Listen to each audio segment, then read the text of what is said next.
I'll have you join me mid-experiment on this one. So I put up a dipole which is up about 10 feet higher than the peak of my house, so maybe 30 feet. It's got 20 meter and 30 meter legs, and I wanted to see if it was actually doing any better than, for example, the short hamstick on the wife's trunk sitting in the garage next to me, which seemed like a good comparison.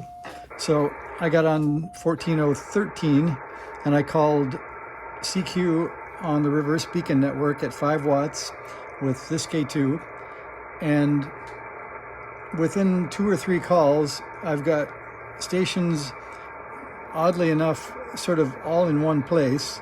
If I can get that map centered here, we'll unfreeze zoom and then maybe I can show it to you.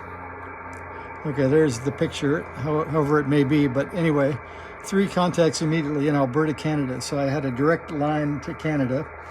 And then the 4th one was KO7SS in, looks like Arizona, something like that. I guess he is in Tucson. So then I switched over to 14015, checked for a clear frequency, and then I've been calling CQ there. And so far, just as we started the video here, we got the second confirmation from KO7SS in Tucson. So far, that's the only signal I've gotten back from the reverse beacon network. First time was 16 dB, which was quite a lot louder than any of the previous on the dipole. And then it just came back with 11 dB from the same station, 720 miles away, and it was 12 minutes since I did the last call. So it's really interesting that if I want to get to Arizona, this short hamstick on the car is actually better than a dipole up at 25 or 30 feet, which isn't what I expected. And I didn't think that it would be directional, but so far nothing back except for Arizona on 14015. So no direct line to Alberta with the vertical or the shortened whip. It's not even the long hamstick, it's the short one.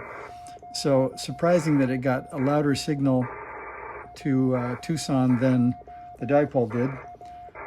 So right after this, I'll switch back to 14013 and the dipole, and we'll call again and see if we can repeat the calls into Alberta. So far, just the 2 calls on 14015 from the same station in Tucson. So, and coincidentally, nobody's answering the CQ either, which seems like it's plenty loud at least 10 dB almost everywhere. So we're going to move down to 13.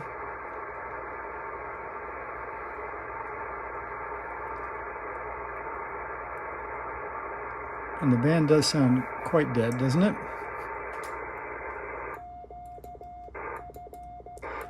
That's some nice code. Okay, maybe we'll just slow it down just a hair.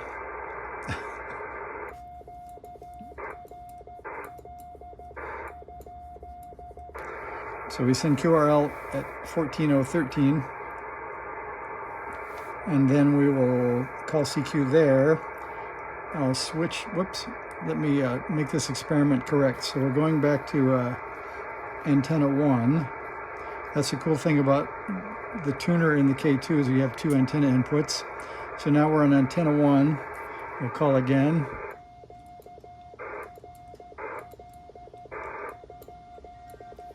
All right, and we're going to try the K2 on 14013 at 5 watts on the dipole. And we'll go ahead and call CQ. I didn't hear anybody come back to tell us that they were using the frequency. And now we want to see if we see a new update line in blue there pop in once we call CQ. I'm not sure what you guys think, but I wouldn't have thought the short hamstick would have done better at anything, but it is pretty unique that I guess propagation is propagation.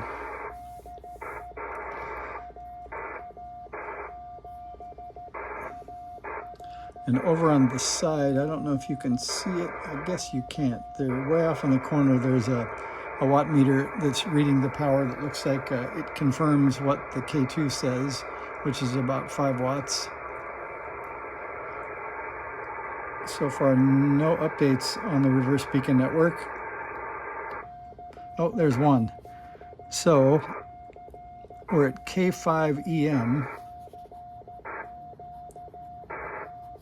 at 717 miles. And that's a 10 dB signal. And K5EM appears to be in Washington, probably Seattle. So the pattern of the dipole is definitely more north-south, and that's the way it's oriented because the legs are going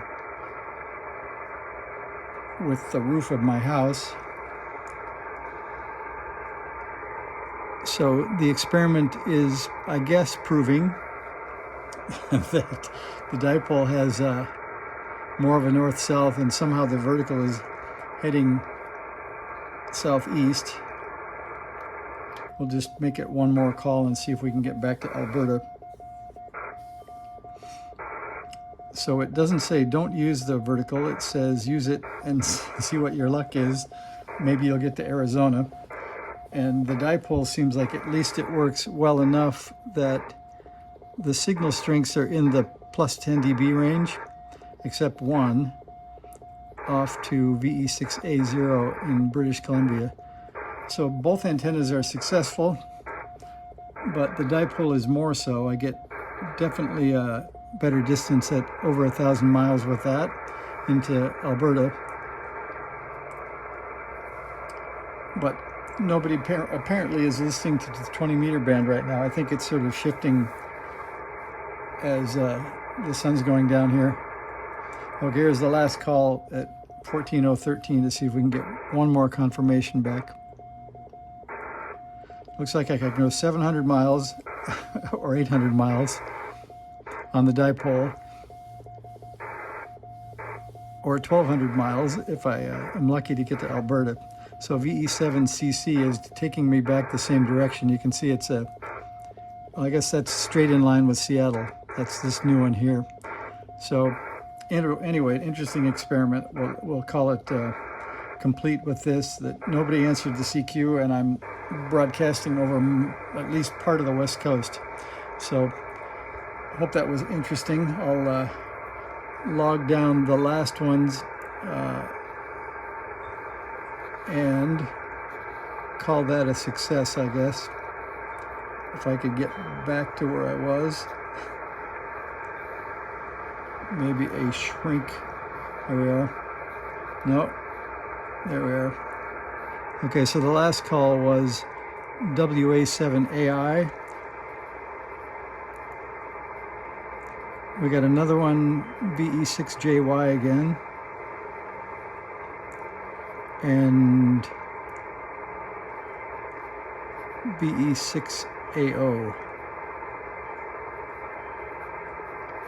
So AO is at 1032 miles. W7AI is at 683. VE6JY is at 1217. So the results are consistent, that the dipole gets farther and it gets more north. And the dipole worked, but stronger to just one place. Anyway, that was probably too long, but hopefully interesting. Thanks for watching.